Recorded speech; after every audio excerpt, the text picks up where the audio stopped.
अस्सलाम वालेकुम। आज की इस वीडियो में हम वेटेड मीन को स्टडी करेंगे। जिस तरह हमने लास्ट वीडियोस में चैप्टर नंबर 3 के arithmetic mean, harmonic mean, geometric mean find किया, इसी तरह हम वेटेड मीन को भी फाइंड करेंगे।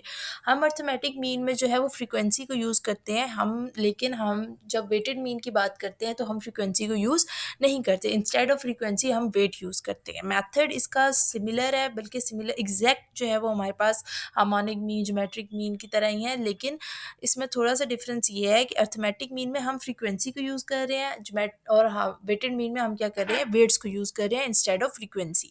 आपके पास इस क्वेश्चन में स्टूडेंट्स हैं, उनके मार्क्स गिवन है, यानी मार्क्स जितने भी मार्क्स हैं हमारे पास एक्स है, ठीक है? जैसे इंग्लिश में 72, उर्दू में 82, मैथमेटिक्स में 80, जीके में 57 एंड साइंस में 62।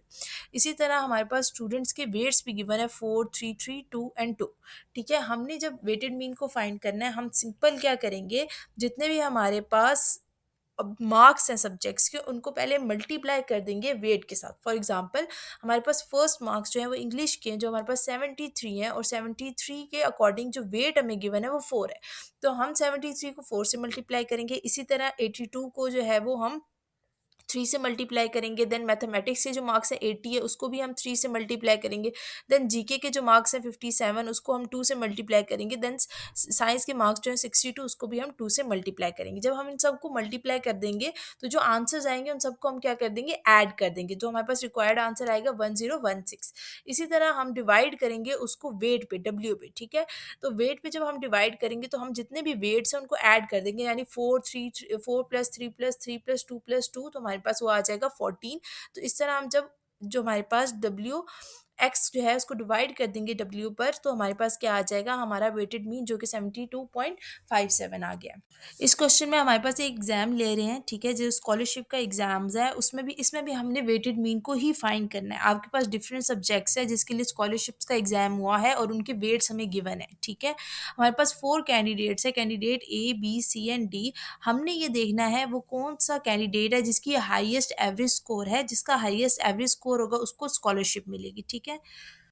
इस क्वेश्चन में हमने क्या किया, हमारे पास वेट्स गिवन थे और साथ में हमारे पास 4 कैंडिडेट्स जो थे उनके मार्क्स भी हमारे पास गिवन थे। हमने सिंपली क्या किया, 4 कैंडिडेट्स के मार्क्स को उनके वेट के साथ मल्टीप्लाई करवाया और उन सबका हमने क्या कर लिया, सम कर लिया। इसी जो हमारे पास ए कैंडिडेट था उसका सम आया 720, कैंडिडेट बी का आया 695, कैंडिडेट सी का आया 740 और कैंडिडेट ए का आया 658। हमने किया क्या है, हमने सिंपली जो मार्क्स थे इनके, जो हमारे पास एक्स के कॉलम थे, जैसे हमारे पास कैंडिडेट ए का 70 था, 90, 50, 60, इन सबको मल्टीप्लाई कराया उनके वेट के साथ, जो कि हमारे पास है 4312। सेम हमने बी के साथ भी किया, सी के साथ भी किया और डी के साथ भी किया, तो हमारे पास उनका हमारे पास वे W X summation W X आ गया हमारे पास सबके लिए, ठीक है? फिर हमने क्या किया, इन सबको डिवाइड कर दिया उनके किसके वेट पे, जो जिसका सम था हमारे पास 10 है। कैंडिडेट ए का जो हमारे पास डब्ल्यू ए का सम आया था वो हमारे पास आया था 720, उसको हमने डिवाइड करवा दिया उनके वेट यानी 10 के साथ, तो हमारे पास उसका आ गया 72। सेम हमने बी का किया तो हमारे पास आया 69.5, सी के लिए हमारे पास आया 74 एंड डी के लिए आया हमारे पास 65.8।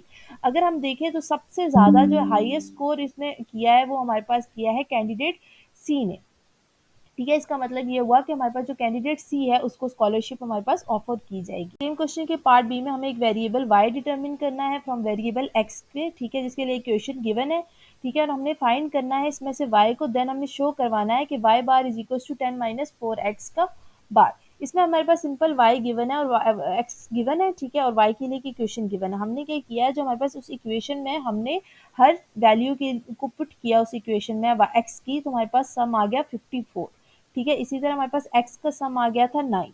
हमने सबसे पहले उसमें x फाइंड किया। x बार का फॉर्मूला क्या होता है, summation x divided by n। Summation x हमारे पास 9 था और n भी हमारे पास 9 था, तो हमारे पास x बार आ गया 1। y बार हमने फाइंड किया, summation y divide by n। y बार जो हमने इक्वेशन हमें गिवन थी y की, उससे हमने क्या किया, समीशन y हमने फाइंड किया, जो हमारे पास आ गया 54, उसको हमने डिवाइड कर दिया n, जो कि हमारे पास 9 था, तो आंसर आ गया 6। जो क्वेश्चन में हमारे पास इक्वेशन गिवन थी जिसमें हमने ये शो करना था y bar is equal to 10 minus 4x का बार, उसको हमने जब फाइंड किया, जो हमने x बार हमने फाइंड किया था, जो हमारे पास 1 आया, उसको हमने x बार की जगह पुट किया तो हमारे पास 6 आ गया, ठीक है? तो हम अगर देखें इस क्वेश्चन में, तो हमने जो y की इक्वेशन में वैल्यूज पुट की उसका आंसर, और जो हमारे पास y बार की जो क्वेश्चन में इक्वेशन दी हुई थी उसका आंसर सेम आया था। मतलब अगर हम दोनों तरीके से क्वेश्चन सॉल्व करते हैं तो हमारा दोनों तरीके से क्वेश्चन सही होगा।